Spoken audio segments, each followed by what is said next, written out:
You know, life has a way of softening the edges of memory.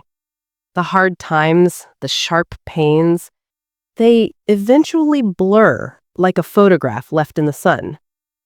But some pictures stay sharp and clear forever. They're etched onto your heart, not with ink, but with feeling. The picture I held most dear was of my son's wedding day. In my mind, I could see it all, down to the last detail. I saw myself in a lovely dress, nothing too fancy, but elegant. I saw David, my son, looking so handsome in his tuxedo, his father's smile beaming from his face. I saw myself straightening his tie, just like I did on his first day of school, my hands maybe trembling a little. I saw the joy, the tears, the laughter. I saw myself dancing with him, his strong arm around me, and for a moment, I wouldn't be alone. I'd be part of something new, something growing, a family, expanding. I held that picture in my heart for years, long before he even met Chloe. It was a mother's quiet dream, a promise of happiness for him and, in a way, for me too. My name is Eleanor, and this is the story of how that perfect picture was torn to pieces right in front of my eyes. And it's the story of how, in gathering up those torn pieces, I didn't just put it back together, I found a whole new picture underneath, one I'd forgotten was even there. If you've ever loved someone so much it hurt, if you've ever sacrificed until you felt hollow, if you've ever been made to feel like a guest in your own life, then please pull up a chair, stay a while. This story is for you.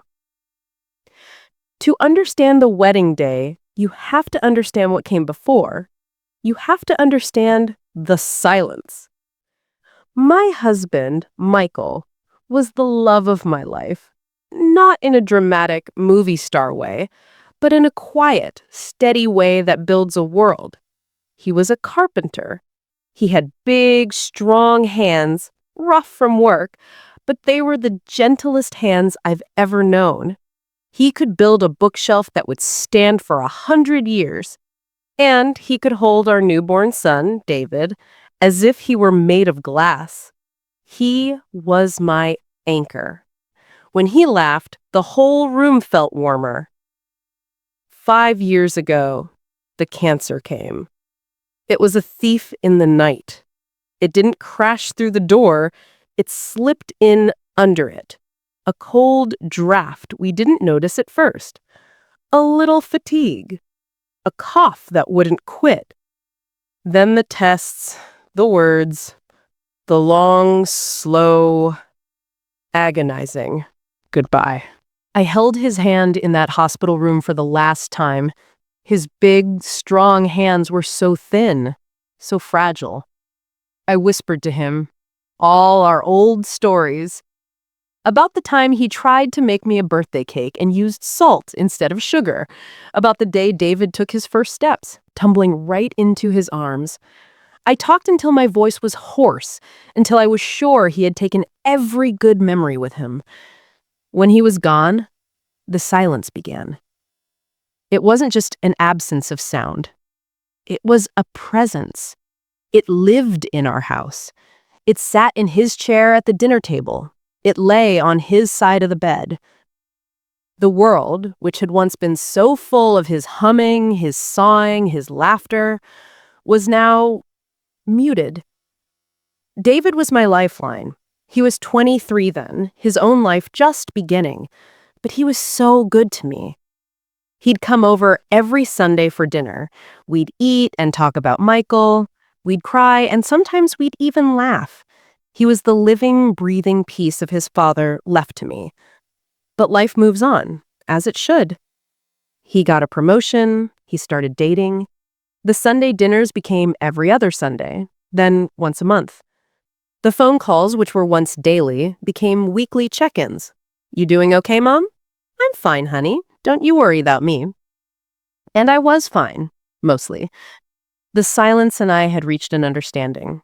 I had my routines, my garden, my books, my small, quiet life. I missed Michael with a physical ache that never truly went away. But I was learning to carry it. I was learning to be Eleanor, just Eleanor. Not Michael's wife, not just David's mom. It was a slow, painful process. Then he brought Chloe home. I remember the first time I met her. David was so nervous, fidgeting like a teenager. You'll love her, Mom. She's amazing. And when she walked in, I could see why he thought so. Chloe was a burst of color in my quiet beige world. She had fiery red hair and a laugh that was too big for my small living room. She talked a mile a minute about her job in marketing, about her yoga class, about a new restaurant she'd discovered. She filled up all the space. Eleanor, your home is so quaint, she had said, her eyes scanning the room, lingering on Michael's old, comfortable armchair that I couldn't bear to part with. At first, I was charmed. She was energy. She was life. David's eyes lit up when he looked at her, and that was all that mattered to me. But slowly, the charm began to wear thin, revealing something sharper beneath. It was the little things. The way she'd rearranged the glasses in my kitchen cabinet after she'd dried them, as if my way was wrong. The way she'd interrupt David when he was telling a story about his childhood, steering the conversation back to herself. The subtle corrections. Actually, David, it was Tuesday, not Wednesday. Oh, Eleanor, you still use that brand of coffee? There's a much better artisanal one. I felt myself shrinking around her. My opinions felt old-fashioned. My stories felt boring. I started to second-guess myself before I even spoke. I'd make a simple comment about the weather, and she'd have a statistic about climate change to counter it. It was exhausting. David, my sweet, loving David, was blind to it. Or maybe he just didn't want to see. He was in love. He saw her confidence as strength, her strong opinions as passion. When I tried, once, to gently bring it up, I fumbled for the words. David, she's just very sure of herself, isn't she? He'd smiled, a little defensively. That's what I love about her, Mom. She knows what she wants. And I let it go. Because what was I going to say?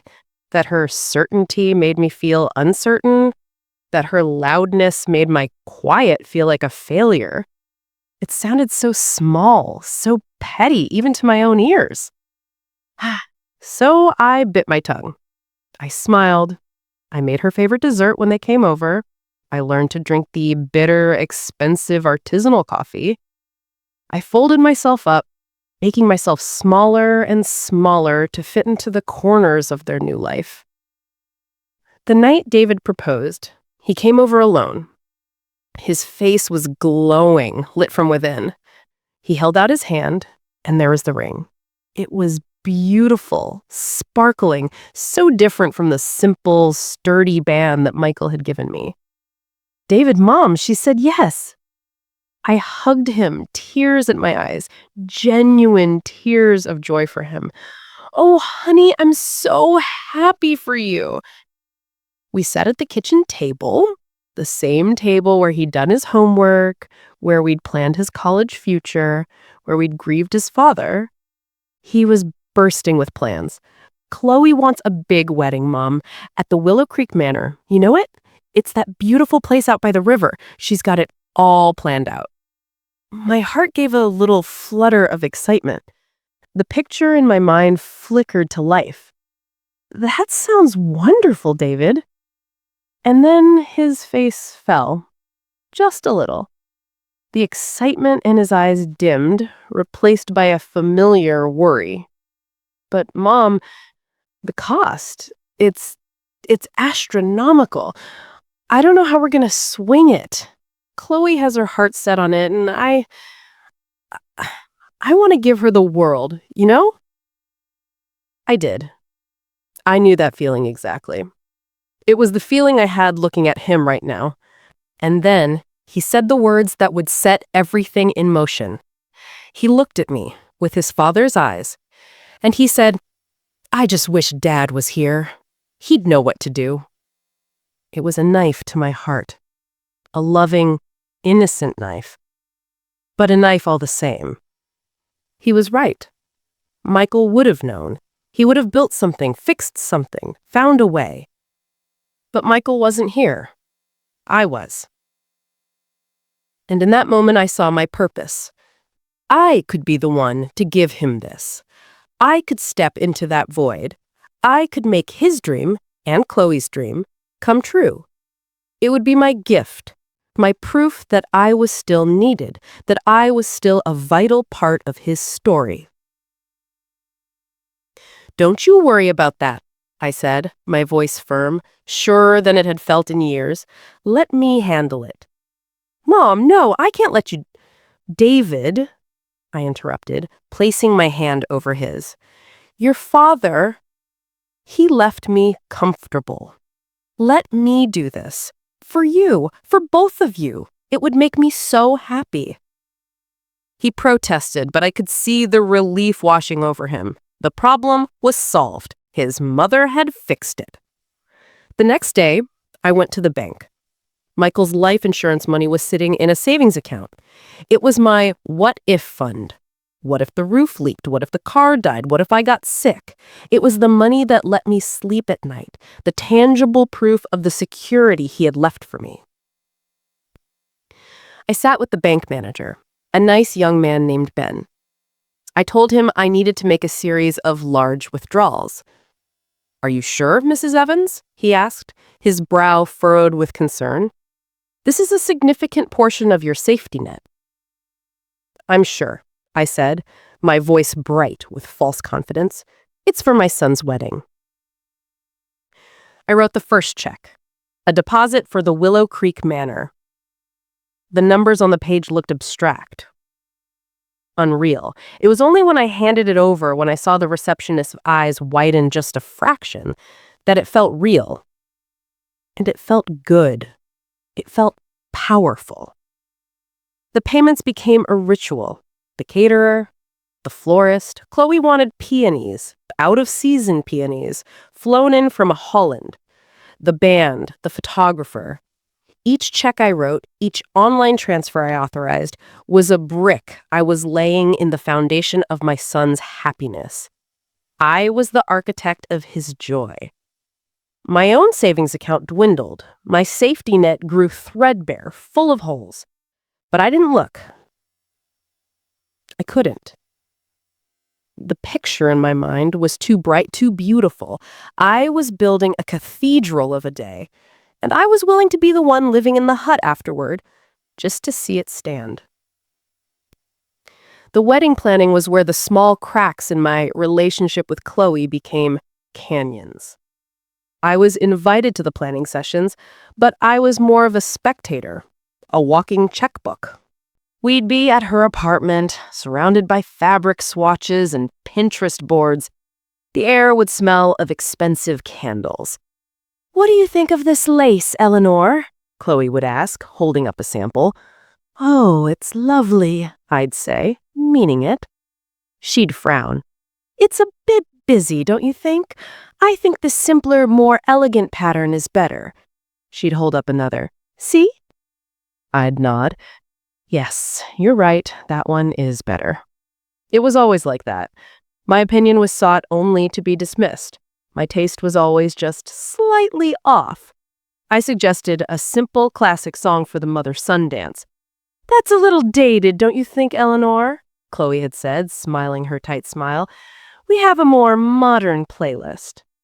I found my mother's pearl necklace, the one I wore at my own wedding. I brought it to her, the pearls warm from my hands. "I thought, perhaps you might like to wear this, as you're something old." She held it between her fingers as if it were a dead insect. Oh, that's so generous, Eleanor. But pearls are, well, they're for older women, don't you think? I have a diamond choker my parents gave me. I put the pearls back in their velvet box. They felt cold.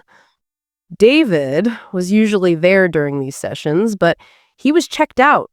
He'd be on his phone, or he'd just nod and say, "Whatever you two think is best." He was abdicating the field, leaving me to battle alone.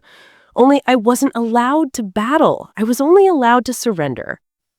One afternoon, it was just the two of us for a moment. David was getting coffee.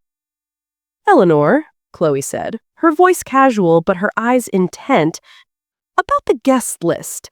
I know you have a lot of friends, but we're really trying to keep it intimate. Just close family and our friends." "Close family?" I asked, confused. "What about Aunt Marie and my bridge club friends? They've known David since he was a boy." She sighed, as if explaining something to a slow child. "It's just about numbers, Eleanor. The venue has a strict capacity. And to be perfectly honest, we want a certain vibe. A younger, more sophisticated crowd. We don't want it to feel like a family reunion." The message was clear. My people, my world, my history didn't fit the vibe. I was being separated from my own support system, isolated. I felt a cold knot form in my stomach. The final straw was the seating chart. She had me seated at a table in the back with a couple of David's second cousins I'd never met and her great aunt who, she informed me, was nearly deaf. The family table at the front was reserved for her parents, her siblings, and David. When I saw it, my breath caught. "Chloe, I'm the mother of the groom. I usually sit at the front." "Tradition is just peer pressure from dead people, Eleanor," she said with a laugh that didn't reach her eyes. "This way, you can relax and not have to be on for the whole event. It's more comfortable for you." I looked at David. He was looking at the chart, a faint line between his brows. "Is that okay, Mom?" he asked. "It does look like a quieter table." He didn't see it. He didn't see the banishment. He saw a quiet table for his old mom. I felt the last of my fight leave me. "It's fine," I whispered. "It's your day." And I truly believed it was. I had poured my money, my hope, my very identity into it being their day. I had folded myself up so small, I was practically invisible. I thought if I just made myself small enough, quiet enough, accommodating enough, I would be allowed to stay in the picture. I was wrong. The morning of the wedding, I woke up before the sun. The house was its usual silent self. But today the silence felt different. It was full of anticipation. I went through my rituals slowly, deliberately. I made my tea. I sat at the kitchen table and looked out at the garden Michael had planted for me. The roses were in bloom, heavy and red. I felt a strange sense of peace. Today was the day, the culmination of all my sacrifice. After today, things would be different. I would be the mother of the groom, a respected matriarch. Chloe would see how much I loved them. She would have to. I took my time getting ready. I put on the lavender chiffon dress I'd bought for the occasion. It was a little more money than I should have spent, but it floated around me, making me feel feminine and graceful. I did my hair. I put on a little makeup. I looked in the mirror. I didn't see a lonely widow. I saw a woman with a purpose, a mother. I spritzed on the perfume Michael had bought me for our last anniversary together. It was almost gone. I decided today was the day to use the last of it. I drove to the Willow Creek Manor. It was even more beautiful than in the brochures. The sun was shining, the sky was a perfect cloudless blue. It was as if God himself had approved of the day. The place was a hive of activity. Florists were carrying in enormous arrangements of those Dutch peonies. The band was setting up, caterers rushed back and forth with trays. I stood there for a moment, taking it all in. I had done this. My money had built this beautiful chaos. I saw Chloe's mother, Patricia, directing the florist with sharp, precise gestures. She saw me and gave a brief, tight nod before turning away. We'd never really connected. She was a sleek, well-preserved woman who talked about Pilates and detoxes. I was just Eleanor. I didn't see David. I didn't see Chloe. I felt a little lost, a spare part. So I found small jobs. I straightened the place cards at the guest book table. I nudged a centerpiece into better alignment. I was trying to find my place, to feel useful, to feel like I belonged at the event I had financed. That's when I saw her, Chloe. She was standing at the top of a small staircase that led to the bridal suite. A vision in white. Her dress was breathtaking, all silk and lace. She looked like a queen surveying her kingdom. And her eyes found me. They narrowed, just for a second. Then she smiled. It wasn't a warm smile. It was a calculated one. She began to descend the stairs, her movements slow and deliberate. She walked right up to me. "Eleanor," she said, her voice sweet, but with an undercurrent of steel. "Can I have a word? In private?" My heart fluttered. Maybe this was it. The moment of reconciliation. The moment she would thank me for everything. The moment she would welcome me as family. "Of course, dear," I said, my voice full of hope. She led me away from the bustling main hall, down a quiet carpeted hallway lined with portraits of people I didn't know. The noise of the wedding faded, replaced by the thick, oppressive silence. We stopped near a fire exit. She turned to face me. The sweet smile was gone, vanished. What was left was a cold, hard mask. "I think it's best if you leave now," she said. Her voice was flat, absolute. I actually let out a small, nervous laugh. It was so absurd. "Leave? Chloe, the ceremony is in 20 minutes. David is about to—" "I'm serious," she cut me off, her voice sharpening. "David and I have talked about this. We need to start our lives together without anchors." The word hung in the air between us. Anchors. I felt the blood drain from my face. "Anchors?" I whispered. "You," she said, her gaze unwavering. "You've been clinging to him since his father died, and it's not healthy. He needs to break free. From you." The world tilted. The beautiful lavender dress I was wearing felt like a costume. The perfume felt like a lie. I was an anchor, a weight, a thing holding my son back. David said this? My voice was a broken thing. "He agrees with me," she said. And I saw it then, a flicker of pure, unadulterated triumph in her cold eyes. She had planned this. She had chosen this moment, this isolated hallway, knowing David was locked away with his groomsmen, unreachable. She had engineered this final, brutal cut, and she was delivering it herself. "It's time for you to let go. For good. Don't make a scene. Just go."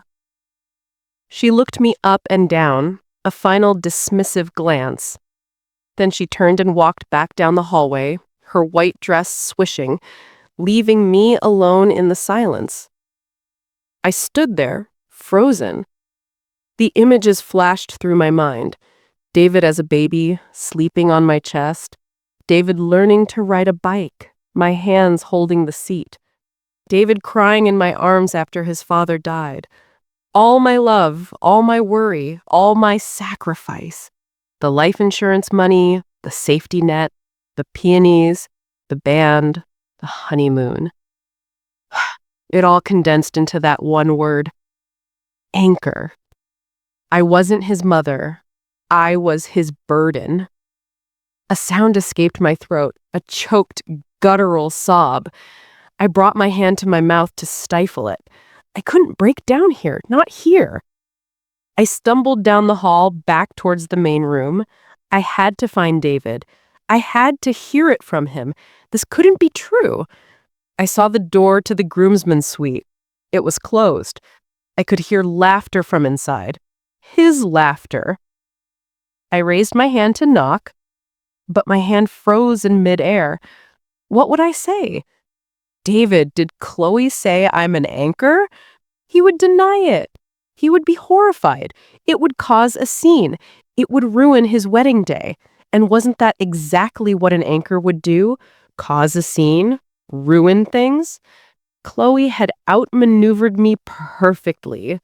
She had backed me into a corner with no way out. I stood there, my hand hovering near the door, my entire body trembling. I was paying for the privilege of my own annihilation. And then the click. It wasn't a loud sound. It was internal. A deep, fundamental, tectonic shift inside my soul.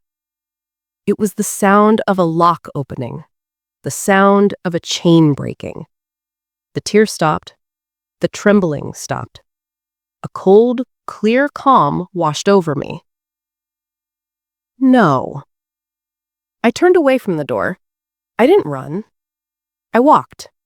I walked through the bustling main hall, past the peonies, past the band tuning their instruments, past the waiters with their trays of champagne.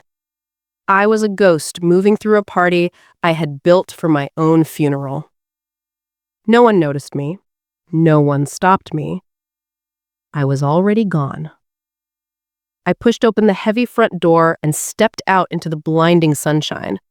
I walked to my car, a sensible sedan that was 10 years old. I got in. I closed the door. The silence inside the car was different from the silence in the hallway. This silence was mine. It was a cocoon. I looked at my reflection in the rearview mirror. My eyes were red-rimmed, but they were dry. And they were clear. For the first time in a very long time, they were clear. I thought of Michael. Not the sick Michael, but the strong one. The one who built things. What would he have done? He wouldn't have caused a scene. He would have been calm. He would have been decisive. He would have protected what was his. And then I knew this money wasn't for their new life. It was from my old life. It was the last tangible piece of security Michael had left for me. And I had been about to let them use it to shove me out of my own son's life. I reached for my purse. I took out my phone. My hands were perfectly steady. I opened my banking app. The screen glowed in the dim light of the car.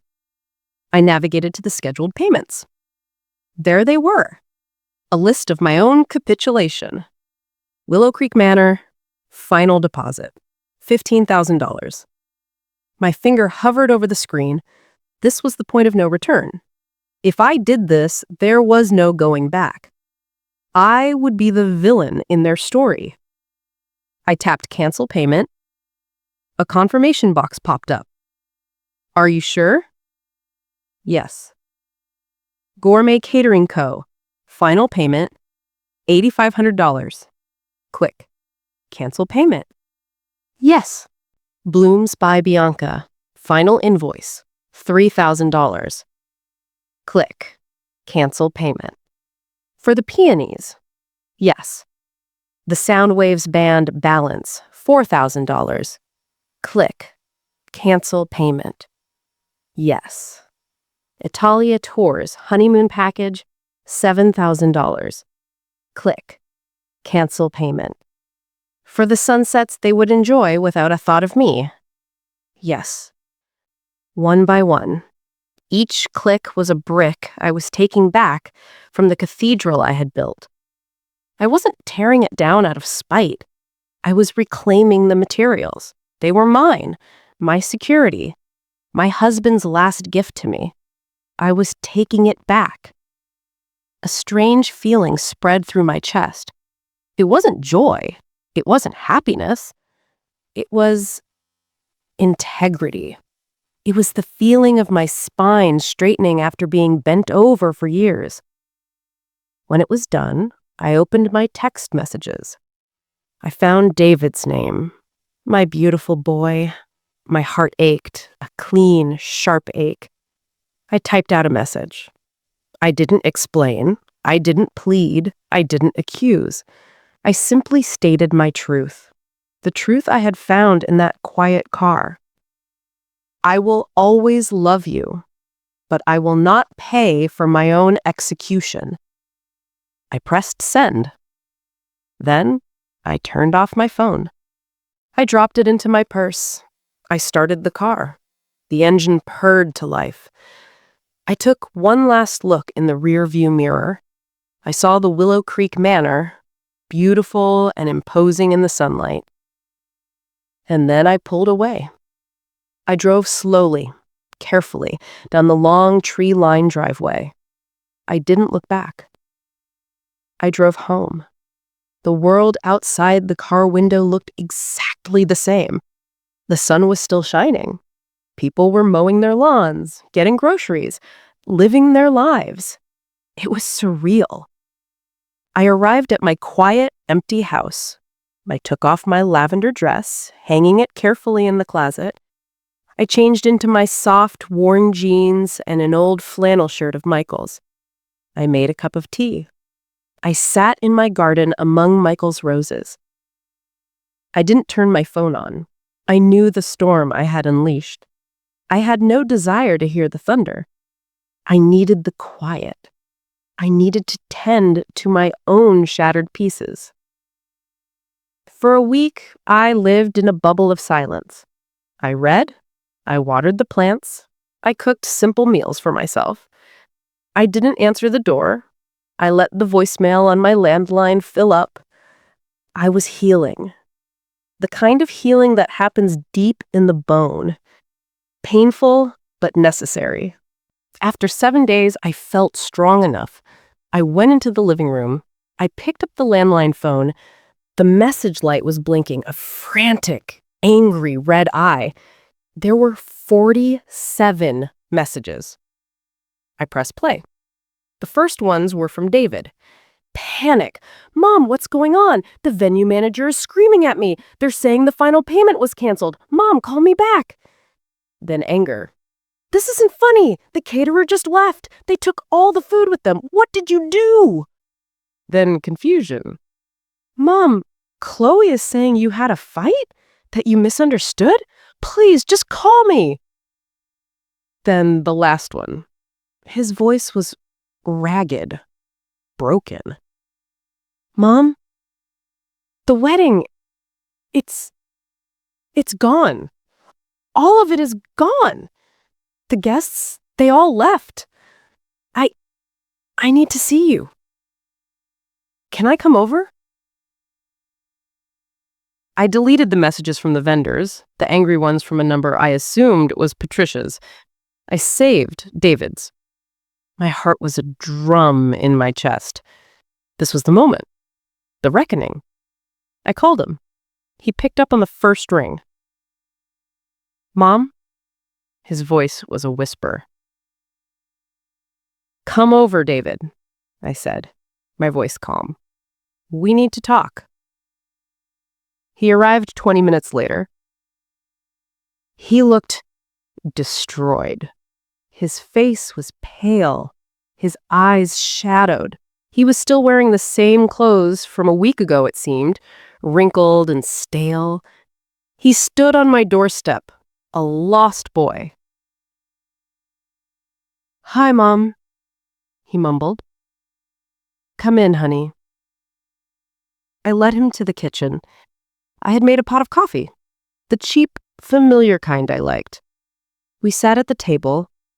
The silence was heavy, laden with all the unsaid things. Did you really do it?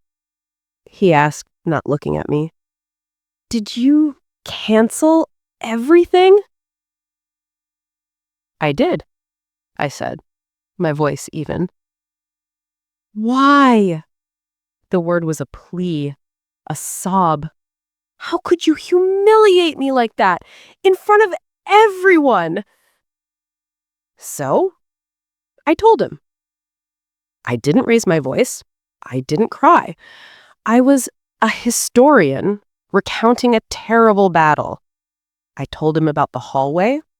I told him Chloe's exact words. Anchor. Break free. I told him about the feeling of my heart stopping in my chest. I told him about the click in the car.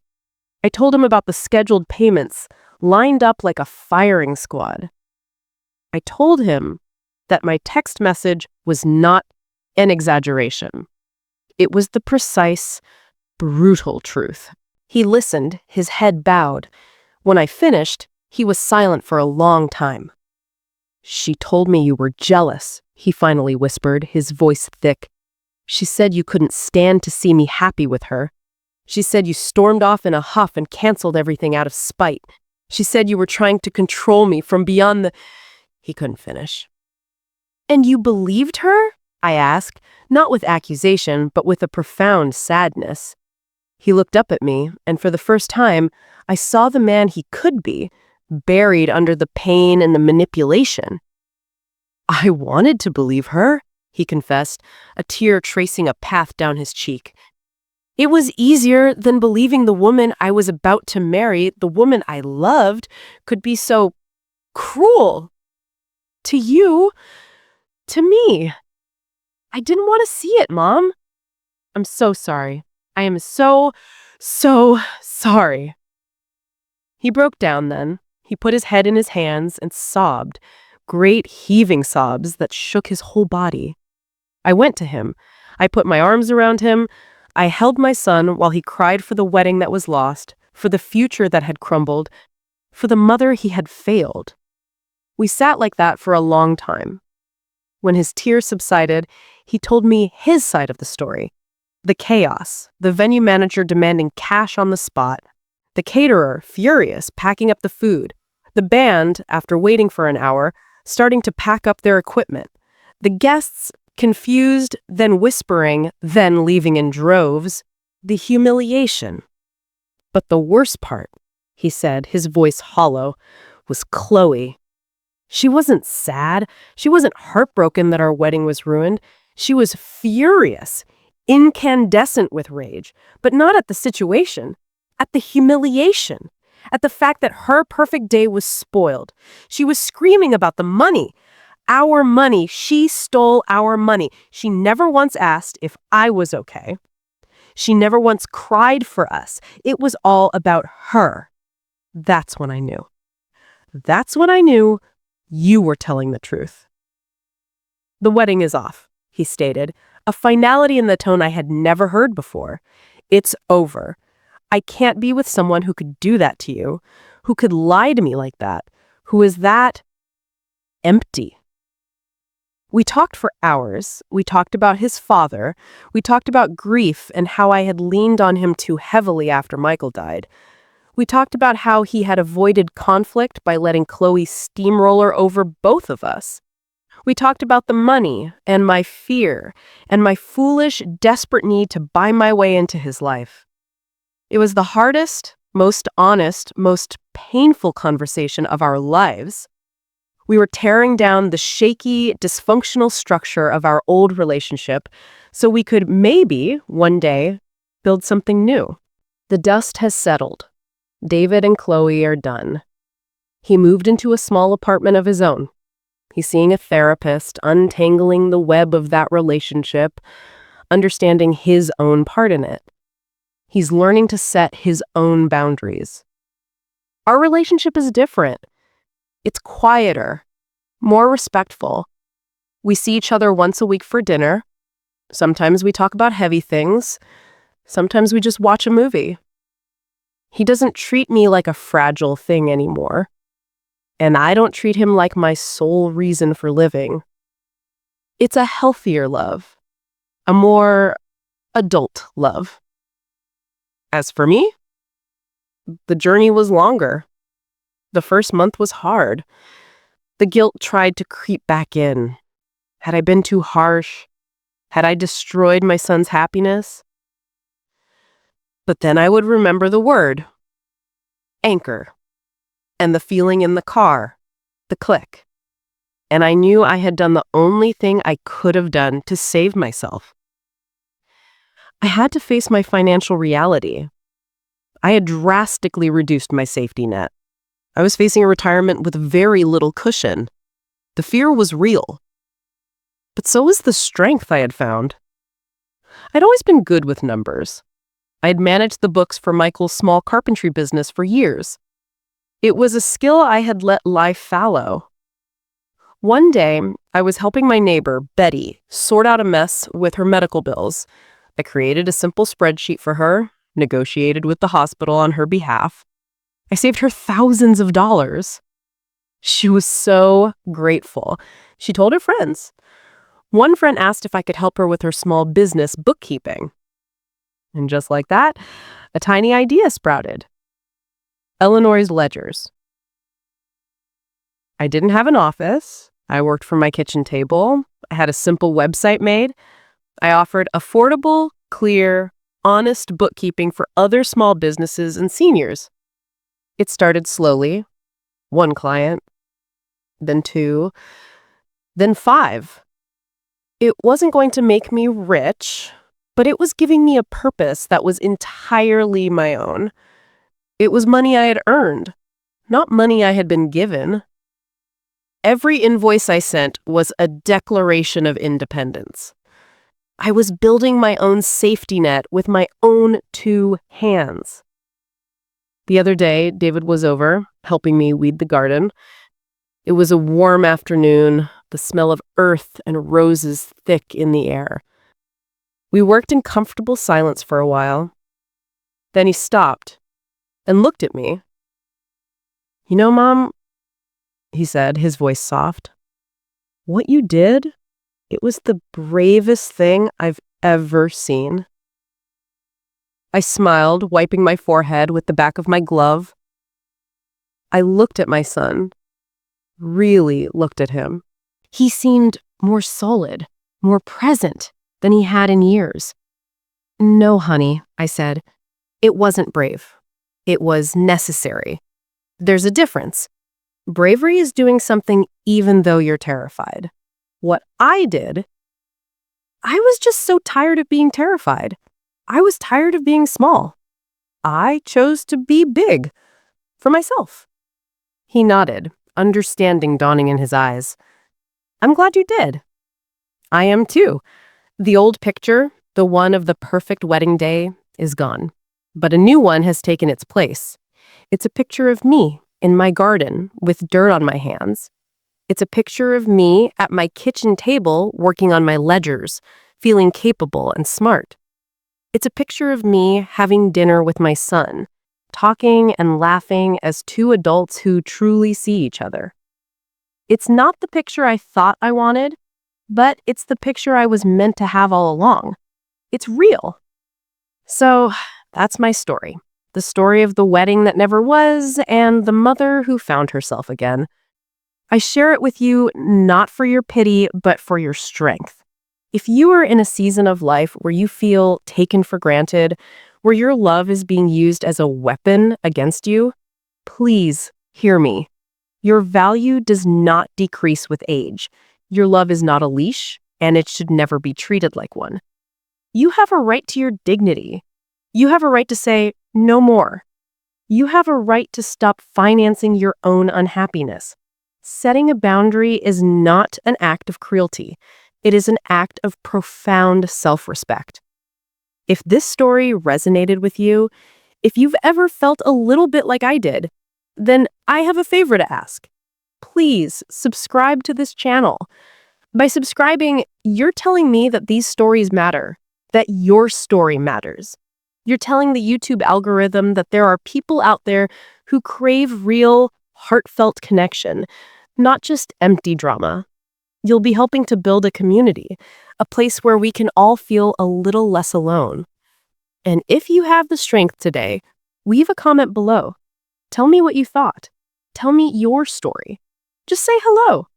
Every time I see a new comment, it feels like a friend has stopped by for a cup of tea, and I read every single one. Like this video if it touched your heart, and share it with someone who might need to hear this message today. Share it with a friend, a sister, a mother. You never know who is sitting in their car feeling like an anchor and needs to hear that it's okay to set themselves free. Thank you for listening. Truly, from the bottom of my heart. You've given an old grandmother a great gift today, your time and your attention. Now go and be kind to yourselves. You are worth it. You are so, so worth it. Goodbye for now.